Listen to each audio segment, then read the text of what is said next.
Hello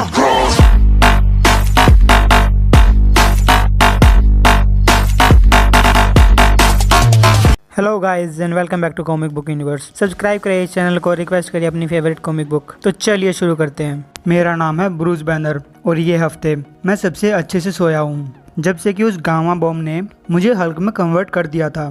लेकिन अभी मैं ठीक हूँ, मेरे सपने भी अच्छे थे। चलो सुबह की रीडिंग ली जाए। अब बैनर अपनी कॉन्टैक्ट लेंस पहनता है जिससे बैनर को हार्ट बीट, ब्लड प्रेशर और एड्रेनलिन की रीडिंग मिलती है और सारी रीडिंग नॉर्मल है। तब बैनर देखता है कि उसका हाथ हरा हो चुका है, लेकिन तब उसको ध्यान में आता है कि ये तो बस एक पेंट चढ़ा हुआ है। अब ब्रूस अपना फ़ोन लेकर घर से बाहर निकलता है तो हम देखते हैं कि उसके आसपास के लोग रियल नहीं हैं बल्कि पुतले हैं। बैनर कहता है मुझे काम पे जल्दी चलना चाहिए, मैं लेट हो रहा हूँ, मुझे बहुत से लोगों से मिलना है।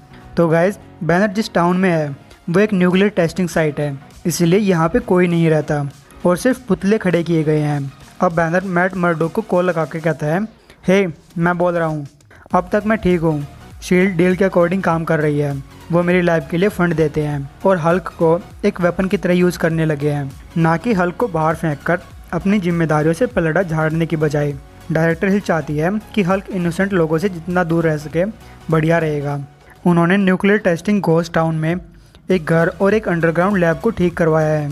ये घोस्ट टाउन तब बनाया गया था जब हम न्यूट्रॉन बॉम्ब बना रहे थे, लेकिन यह मुझे किसी बात की जल्दी नहीं है। मैं फ़ोन काट रहा हूँ और अगर हर हफ्ते तुम मेरी आवाज़ ना सुनो तो तुम जानते हो कि तुम्हें क्या करना है। अब ब्रूस बैनर जाता है अपनी लैब के अंदर जहाँ उसके नए चुने गए असिस्टेंट पहली बार बैनर से मिलेंगे। बैनर कहता है गुड मॉर्निंग डॉक्टर्स, मिलकर खुशी हुई। मेरा नाम है डॉक्टर ब्रूस बैनर, 21 बार नोबेल प्राइज़ हारने वाला, और तुम्हारा काम है मुझे पहला नोबेल प्राइज़ दिलवाना। अब क्या तुम लोग मुझसे कुछ पूछना चाहते हो? जिस पे सब अपने हाथ खड़े करते हैं। तभी बैनर लैब का कंप्यूटर चेक करते हुए गुस्से में कहता है, ये क्या, यहाँ कोई इंटरनेट कनेक्शन ही नहीं है। बैनर के गुस्से को देखते हुए सब थोड़ा सा डर जाते हैं, लेकिन लैब छोड़कर भागते नहीं। तब बैनर मुस्कुराते हुए कहता है, अरे तुम तो बहुत बहादुर निकले, तुम्हारी पैंट गीली नहीं हुई, तुम मेरा फाइनल एग्ज़ाम पास कर चुके हो। यकीन मानो हल्क बाहर आता है और जब वो बाहर आएगा तब तुम अपनी जान बचा लेना अगर भाग सको तो। चलो अब मिशन की बात करते हैं। सीधा सा मिशन है, हल्क डिस्ट्रॉय करता है जबकि बैनर बनाता है। तुम लोगों की मदद से मैं अपने अच्छे साइंटिफिक नाम को फिर से बनाऊंगा, ऐसे डिवाइस बनाकर जो मैनकाइंड का भला कर सके। Clean energy, environmental purifier, disease barriers, ये सब बनाकर। अब बैनर बॉक्स में रखा एक छोटा सा टुकड़ा दिखाते हुए साइंटिस्ट से पूछता है, क्या तुम जानते हो ये मेटल कौन सा है? ये ऊरू मेटल है, थॉर के हैमर का मेटल, जिसे थॉर ने टोनी स्टार्क की रिक्वेस्ट पे उसे दिया था। थॉर इसे एन्चेंटेड कहता है और मेरी नज़रों से देखे तो इसमें कुछ ऐसे सब एटॉमिक पार्टिकल्स हैं जिनका हम पता लगा सकते हैं और आज तक इनको किसी ने नहीं ढूंढा। अब बैनर को मारिया हिल का कॉल आता है जिस पे बैनर मारिया हिल के पास जाता है। मारिया हिल कहती है, तुमने समुद्र के अंदर सिटी ऑफ लेमोरिया को एक्सप्लोर करने की जो परमिशन मांगी थी वो तुम्हें दी जाती है। बैनर कहता है, ये क्या बात हुई? जब मैं तुम्हारे पास परमिशन लेने आया था तब तो तुम कह रही थी कि ऐसा कोई शहर ही नहीं है, और अगर है भी तो तुम्हें नहीं पता कि वो कहाँ पे है। अब मारिया हिल उसे पिक्चर्स दिखाते हुए कहती है, अब हमने इसे ढूंढ लिया है। बैनर कहता है, ये मैं क्या देख रहा हूँ? मारिया हिल कहती है, प्रशांत महासागर से जाने वाले जहाज़ों पे हुए अटैक के कारण अब तक 1900 लोग मर चुके हैं।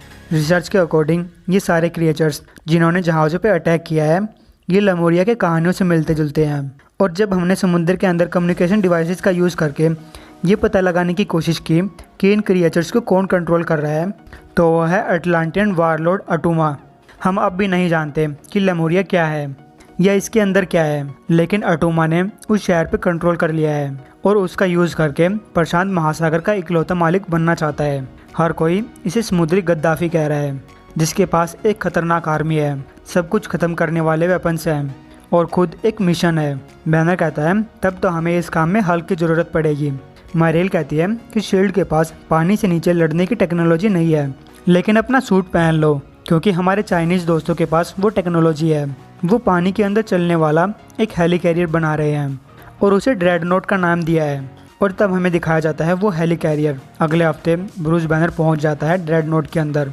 अब डॉक्टर बैनर क्राफ्ट से उतरता है तो उसे अपने सामने एक आरओबी दिखाई देता है। बैनर कहता है, मुझे कोई दाई नहीं चाहिए, क्या तुम चाहते हो कि मैं इस आरओबी का भी वही हाल करूं जो मैं पिछले 5 आरओबी का कर चुका हूं? तभी अटूमा अपनी आर्मी के साथ ड्रेडनोट पे अटैक कर देता है। अब शील्ड सोल्जर्स ब्रूस बैनर को पकड़ लेते हैं। बैनर कहता है ये तुम क्या कर रहे हो? सोल्जर्स कहते हैं हम तो बस डायरेक्टर हिल के ऑर्डर्स फॉलो कर रहे हैं। तुम्हारे आर्मर के ऊपर एक ऑक्सीजनेटेड प्रेशर फील्ड है। इसी धक्का-मुक्की के बीच में शील्ड सोल्जर्स बैनर को हेली कैरियर से बाहर छोड़ देते हैं और फिर बैनर हल्क बनकर पानी में बाहर आता है जो अटोमा आर्मी पर अटैक करने लगता है।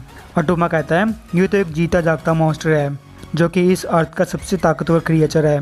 लेफ्टिनेंट सी ब्रेकर को रिलीज करो। अब अटोमा आर्मी हल्क और हेली कैरियर पर अटैक करने लगती है।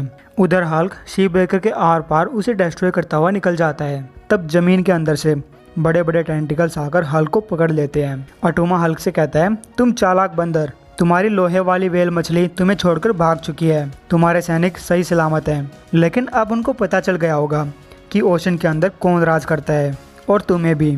वो टेंटिकल्स हल्क को ले जाते हैं पानी के अंदर बहुत बहुत नीचे जहाँ लाइट भी नहीं है। साथ ही आरओबी भी हल्क के साथ जा रहा है। वो लोग 10 किलोमीटर नीचे पहुँच चुके हैं।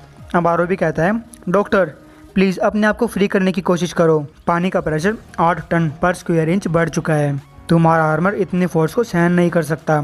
अब जैसे जैसे वो और नीचे जाते हैं बहुत ज़्यादा प्रेशर के कारण आरओबी भी टूट जाता है और साथ ही हल्की आर्मर शील्ड भी।